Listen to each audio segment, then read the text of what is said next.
And sometimes people wonder, what would happen if I dropped this microphone? Like, am I going to damage this microphone?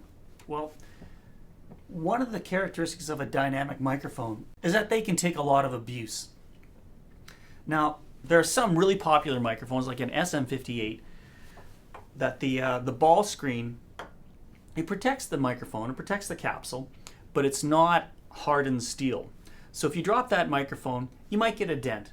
But, I mean, that's all you get. You get a dent. It doesn't look so good, but it doesn't hurt the microphone. It's always better not to drop things, but if you do, it's not going to damage the microphone. Our microphone, the MB70 and MB75 and MB76, our screens are all hardened. So what that means is first they form the screen in the shape that it is, and then they actually heat harden it. So these things, they get red hot, and then they cool them down really quickly in, I think it's some type of oil or something like that. And that's what they do before they put the finish on them. So as a result, this microphone can take a lot of abuse. And to show you the kind of abuse it can take, I'm going to drop it. So I'm going to take it, I'm going to hold it above my head. So I've got it above my head here. And I'm just going to drop it on the floor, and it's carpet over concrete. So, there, bounce.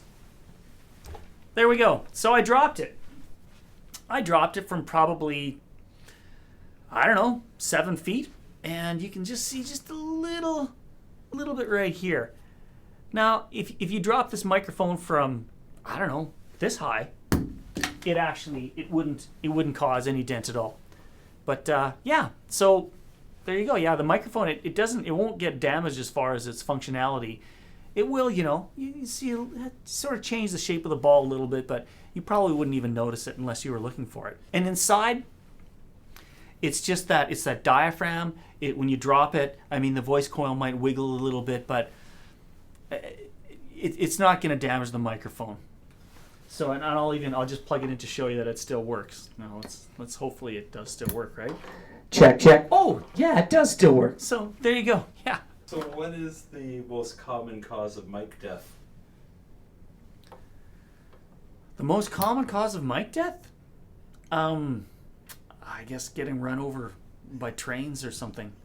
They're pretty indestructible. I think maybe, I don't know if it kills the microphone, but I think if it was left out in the rain, getting maybe, if there's some corrosion actually in the gap, in the magnetic gap where the voice coil goes through, that would damage a microphone. That would cause it to stop working.